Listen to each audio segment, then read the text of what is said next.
Thank you, sir. Thank you very much. Well, ladies and gentlemen, to illuminate the vision and compelling narrative behind the establishment of Young India Police School, I now have the pleasure of inviting Sir C.V. Anand Garu, and he is the Young India Police Education Vice President of the Society, and request you to address the gathering and share a brief on the overview of the school's noble mission.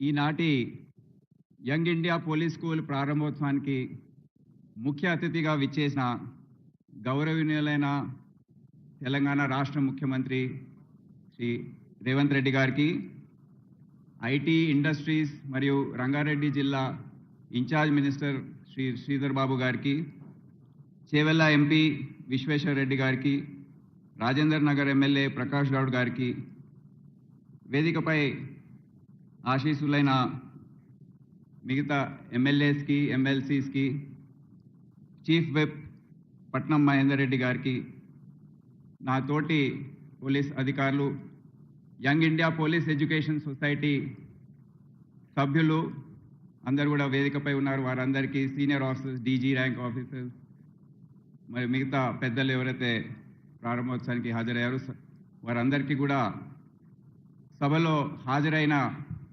తోటి additional DG, IG rank officers, SPs ఎవరైతే వచ్చారో జిల్లాల నుండి, ప్రత్యేకంగా రాష్ట్రంలో ప్రతి police unit నుండి, ప్రతి కమిషనరేట్ నుండి పోలీస్ అధికారులు వచ్చారు. వారితో వచ్చిన సిబ్బందికి, వారికి ముఖ్యంగా ఈ స్కూల్లో అడ్మిషన్ తీసుకున్న పిల్లలు, వాళ్ళ తల్లిదండ్రులు, మీడియా మిత్రులు, ఇతర ఈ స్కూల్లో పనిచేస్తున్న టీచర్స్, ప్రిన్సిపల్, జనరల్ మేనేజర్ అందరికీ కూడా పోలీస్ డిపార్ట్మెంట్ తరఫున, young India police education society తరఫున నేను హృదయపూర్వకంగా ఆహ్వానాన్ని పలుకుతున్నాను. I welcome you all to this wonderful day for the police department. ఇది మనం మర్చిపోలేని రోజు, ఇది గుర్తుండిపోయే దినము. ఎందుకంటే ఈరోజు యంగ్ ఇండియా పోలీస్ స్కూల్ ప్రారంభోత్సవం మనం జరుపుకుంటున్నాం. పోలీస్ డిపార్ట్మెంట్లో సంక్షేమ కార్యక్రమాల చరిత్ర మనందరూ తెలుసు. కంపాషనేట్ అపాయింట్మెంట్స్ కానివ్వండి, లేకపోతే ఆరోగ్య భద్రత ఇటువంటివి ఎన్నో మన గత 30-40 సంవత్సరాల్లో చూసాము. కానీ ఈరోజు ఏదైతే మన ముందు చూస్తున్నామో యంగ్ ఇండియా పోలీస్ స్కూల్, అది ఎప్పుడు కూడా మనము ఊహించలేదు. చాలా ముఖ్యమైన అంశం చదువు. పిల్లల చదువు గురించి మనం ఎప్పుడు కూడా ఆందోళన చెందుతూ ఉంటాం. అయితే దాని గురించి ఈరోజు రాష్ట్ర ప్రభుత్వం మరియు ముఖ్యమంత్రి గారు ఒక చాలా పెద్ద చొరవ తీసుకొని ఈ స్కూల్ని శాంక్షన్ చేయడం, మీరు అందరూ కూడా, మీ పిల్లలు అందరూ కూడా దీంట్లో చదవాలని ఒక దృఢ సంకల్పంతో వారు ఈ నిర్ణయం తీసుకోవడం జరిగింది. అయితే అక్టోబర్ 21వ తేదీ మార్టియర్స్ డే రోజు దీని శంకుస్థాపన అనేది జరిగింది. ఆ రోజు ఇక్కడ ఏదైతే మెయిన్ క్యాంపస్ ఉందో 50 ఎకరాల్లో ఏదైతే స్కూల్ రాబోతుందో అక్కడ శంకుస్థాపన చేయడం జరిగింది, కార్యక్రమం జరిగింది. డిసెంబర్ మొదటి వారంలో ముఖ్యమంత్రి గారు ఈ స్కూల్ని మీరు చూడాలి, వ్యక్తిగతంగా దీని పనులు వేగవంతం చేయాలని వారు చెప్పడం జరిగింది. అయితే నేను వారిని వెళ్ళి సంప్రదించిన సందర్భంలో అసలు మీ విజన్ ఏంటి, ఈ స్కూల్ ద్వారా మీరు ఏమి ఆశించదలుచుకున్నారు అనేది వారిని నేను అడిగి తెలుసుకున్నాను. వారు చెప్పిన విషయాల్లో కొన్ని ముఖ్యమైన అంశాలు ఏంటంటే, పోలీస్ వారు ఎప్పుడు కూడా వారి డ్యూటీస్ నిమిత్తం బయట ఇంట్లో వారి పిల్లలకు అందుబాటులో లేకుండా, ఎప్పుడు వస్తారో ఎప్పుడు వెళ్తారో సమయపాలన లేకుండా వారి డ్యూటీస్ ఉంటాయి. ప్రజల రక్షణ గురించి వారు ఎక్కడెక్కడో పోస్టింగ్స్ ఉంటాయి. ఇవన్నీ కూడా చూసుకొని వారికి వ్యక్తిగతంగా కూడా పోలీస్ కుటుంబంలో అనుబంధం ఉంది కనుక నాకు వ్యక్తిగతంగా ఈ విషయం తెలుసు కనుక ఈ వెల్ఫేర్ కార్యక్రమం మీరు తప్పకుండా చేపట్టాలని వారు చెప్పడం జరిగింది. అదే కాకుండా సైనిక్ స్కూల్ మరియు ఆర్మీ స్కూల్స్ గురించి మనం వింటుంటాం. అదే స్థాయిలో ఒక పోలీస్ స్కూల్ అనే బ్రాండ్ వీరు క్రియేట్ చేయాలి. జాతీయ అంతర్జాతీయ స్థాయిలో కూడా ఇది గుర్తింపు చెందాలని వారు చెప్పడం జరిగింది. అదే కాకుండా చదువు ఒకటే కాదు, ఏదైతే మనం కార్పొరేట్ స్కూల్స్లో చూస్తుంటాము, చదువుతో సహా స్పోర్ట్స్, ఆటల పోటీలు, co curricular activities, learning through doing అనే కాన్సెప్ట్లో మీరు ఒక పరిపూర్ణమైన వ్యక్తిత్వాన్ని పిల్లల్లో పెంపొందించాలని వారు చెప్పడం జరిగింది. అయితే వెళ్తూ ఇంకోటి కూడా చెప్పారు, ఇది ఈ సంవత్సరం అకాడమిక్ ఇయర్లో ప్రారంభించే ప్రయత్నం మీరు చేయండి అని చెప్పారు. దాంతో భయం వేసింది సార్. ఎందుకంటే ఇది గత సంవత్సర కాలంలో కూడా దీని గురించి ఎన్నో చర్చలు జరిగాయి, కానీ అంత పురోగతి లేని సందర్భంలో నేను ఆఫీస్కి వచ్చిన తర్వాత మళ్ళీ ఎవరైతే మిత్రులు, దోస్తులు, ఎవరైతే స్కూల్స్ నడిపిస్తున్నారో వారందరినీ కొద్దిగా ఆఫీస్ పిలిపించుకొని ఈ విధంగా ముఖ్యమంత్రి గారు చెప్పారు, రాష్ట్ర ప్రభుత్వం ఆలోచన తీరు ఈ విధంగా ఉంది, మళ్ళీ ఏ విధంగా చేస్తే బాగుంటుందని ఒక 3-4 మాట్లాడాను. దాంట్లో ముఖ్యంగా నాకు crimson group of schools owner యజమాని విశాల్ గోయల్ గారి ఆలోచన తీరు చాలా బాగా నచ్చింది. వారు చాలా ప్రాక్టికల్గా, చాలా నైపుణ్యం మరి ఎక్స్పీరియన్స్ వారికి ఉన్నట్టు నాకు అర్థమైంది. తర్వాత తెలుసుకుంటే దాదాపు 15 స్కూల్స్ వాళ్ళు నడుపుతున్నారు. దాదాపు 20,000 మంది విద్యార్థుల గురించి వారు స్కూలింగ్ ప్రాసెస్ అనేది చేపడుతున్నారు. అయితే వాళ్ళు చెప్పిన సజెషన్స్ చాలా ప్రాక్టికల్గా, ఇంత కూడా స్వలాభం లేకుండా ఎప్పుడు కూడా రాష్ట్రానికి మంచి పేరు వస్తుంది, మీ ముఖ్యమంత్రి గారికి మంచి పేరు వస్తుంది, పోలీస్ పిల్లలు అంటే వాళ్ళకు సంక్షేమం చూడడం చాలా అవసరం అనే ఒక వెల్ఫేర్ మోటివ్తో వారు మాట్లాడడంతో వారికి మేము సొసైటీ పరంగా ఈ పనులు కూడా మీరు చేపట్టాలని టెండర్ ప్రాసెస్ ద్వారా వారికి అప్పచెప్పడం జరిగింది. అదే కాకుండా రెండవ వ్యక్తి ఎవరైతే మాకు దీంట్లో చాలా మద్దతు ఇచ్చారో వారు శరత్ గారు.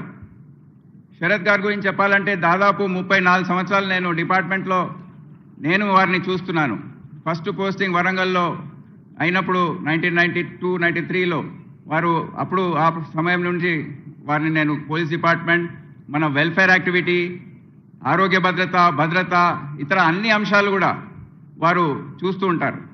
సో వారిని సంప్రదించడం జరిగింది.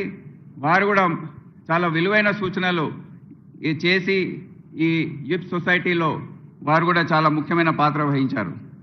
అదే కాకుండా మూడవ వ్యక్తి ఎస్పీ రెడ్డి గారు. వారు ఒక వ్యాపారవేత్త. వారికి పోలీస్ డిపార్ట్మెంట్తో చాలా అనుబంధం ఉంది. వారి తండ్రి గారు ఎస్ఎల్ఎన్ రెడ్డి, వారు ఒక రిటైర్డ్ డీసీపీ, ఇప్పుడు లేరు. వారికి పోలీస్ సంక్షేమం అంటే చాలా ముందు నుండి చాలా లోతుగా వారి మనసులో ఉంది. సో ఈ ముగ్గురు వ్యక్తులతో మేము సమాలోచన చేసి పోలీస్ పరంగా ఒక చిన్న టీంని ఏర్పాటు చేసుకున్నాం. దాంట్లో గ్రేహౌండ్స్లో అడిషనల్ డీజీగా పనిచేస్తున్న స్టీఫెన్ రవీంద్ర గారు, police housing corporation MD Ramesh గారు, DIG women safety wing Rema Rajeshwari గారు. మరి నాకు సిటీ సిపిగా కొద్దిగా బిజీగా ఉంటుంది కనుక నాకు సహాయం చేయడానికి రష్మి పెరుమల్ గారు, అదే కాకుండా భూపాల్ డిఐజీ వెల్ఫేర్ గారు, వీరందరూ కూడా ఒక చిన్న టీం లాగా ఏర్పడి మేము ఈ కార్యక్రమాన్ని ప్రారంభించాం. మొదటి కీలకమైన మీటింగ్ డిసెంబర్ 11th రోజు జరిగింది, 2024. ఆ రోజు ఈ స్కూల్ ప్రారంభించాలంటే ఏమేమి మనం చేపట్టాలి అనే అంశాలు గుర్తించడం జరిగింది. ఇష్యూస్ ఏంటి, డేట్స్, డెడ్ లైన్స్ ఇవన్నీ కూడా ఫిక్స్ చేయడం జరిగింది.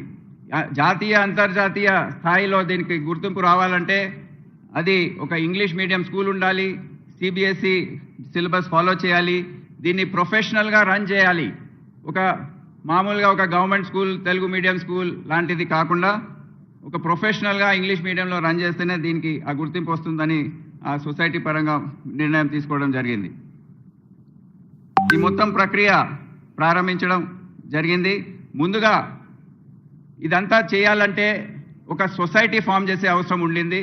సో అదంతా కూడా 15 రోజుల్లో కంప్లీట్ చేసి శరత్ గారి సహాయంతో ఆ సొసైటీని young India police education society అని పేరు మీద దాన్ని డిసెంబర్ 28వ తేదీ దాన్ని రిజిస్టర్ చేయడం జరిగింది under Telangana societies registration act.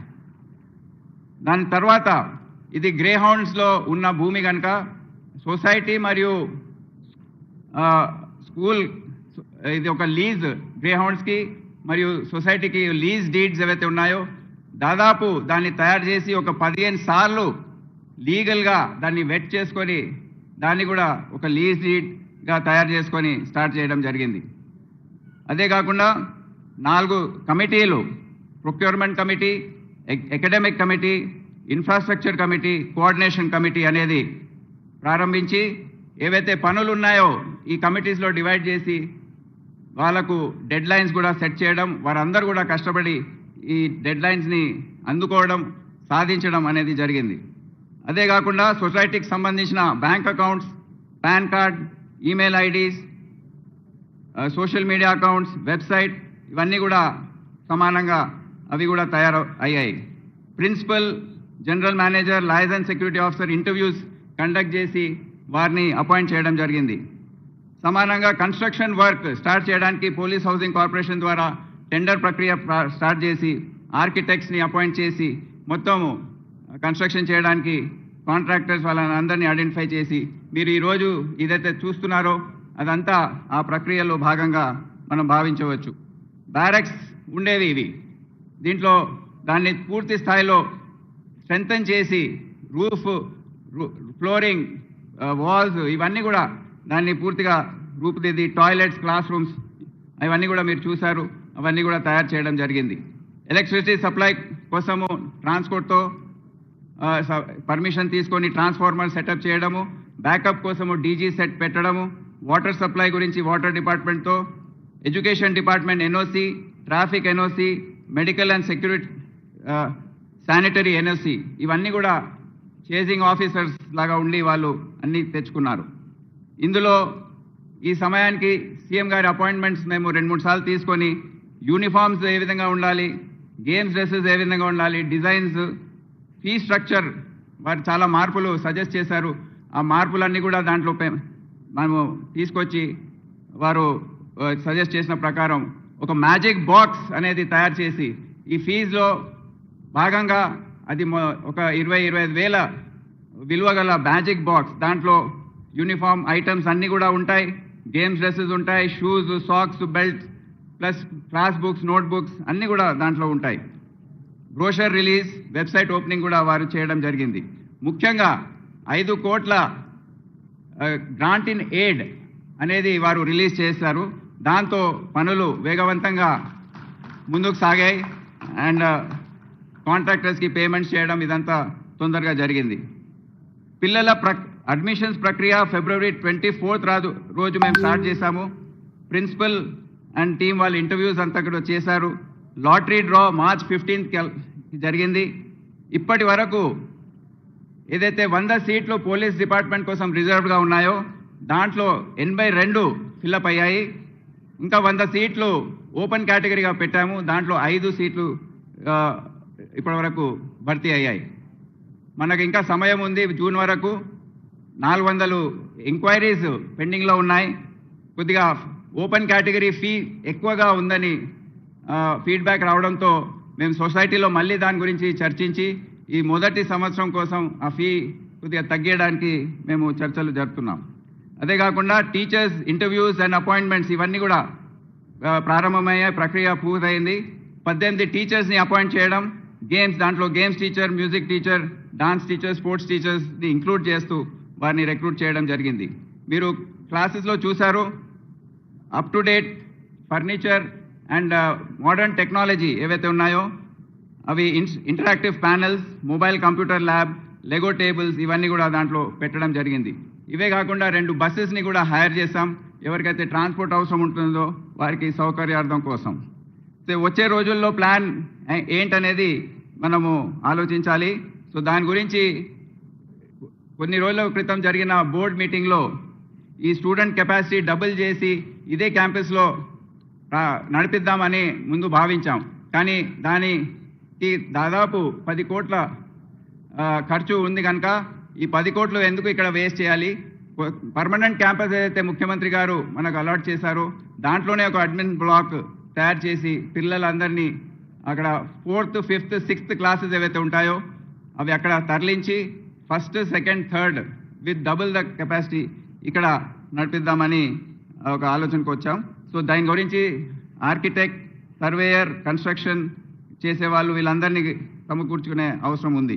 ఇప్పుడే కొంతమంది ఈ మీటింగ్ రాకముందు సిఎస్ఆర్ అనౌన్స్మెంట్స్ కూడా చేశారు. ప్రవీణ్ రెడ్డి గారు జీజీఎస్ ఇంజనీరింగ్ 50 లక్షల సిఎస్ఆర్ అనౌన్స్ చేశారు. నిరంజన్ మలి తేజస్వి డెవలపర్స్ వారు 50 లక్షలు ఇవ్వడానికి ముందుకొచ్చారు. ఎస్పీ రెడ్డి గారు టెర్మినస్ గ్రూప్ వారు 1 crore రూపీస్ ఇవ్వడానికి ముందుకొచ్చారు. సో వీరందరినీ కూడా నేను అభినందిస్తున్నాను. ఎందుకంటే వచ్చే రోజుల్లో ప్రభుత్వం కొద్దిగా ఇస్తుంది, సిఎస్ఆర్ ద్వారా మేము ఈ మొత్తం క్యాంపస్ని తయారు చేయడానికి మేము సన్నద్ధం అవుతున్నాం. నేను విరమించే ముందు ఈ 3 వ్యక్తులు ఎవరైతే చాలా సహాయం చేశారో విశాల్ గోయల్ గారు, శరత్ గారు, ఎస్పీ రెడ్డి గారిని జిప్స్ సొసైటీ తరఫున వారు అందించిన స్వచ్ఛంద సేవలు గుర్తించడానికి ఒక మొమెంటో ఇచ్చి సత్కరించాలని నేను గౌరవనీయులైన ముఖ్యమంత్రి గారిని కోరుతున్నాను. విశాల్.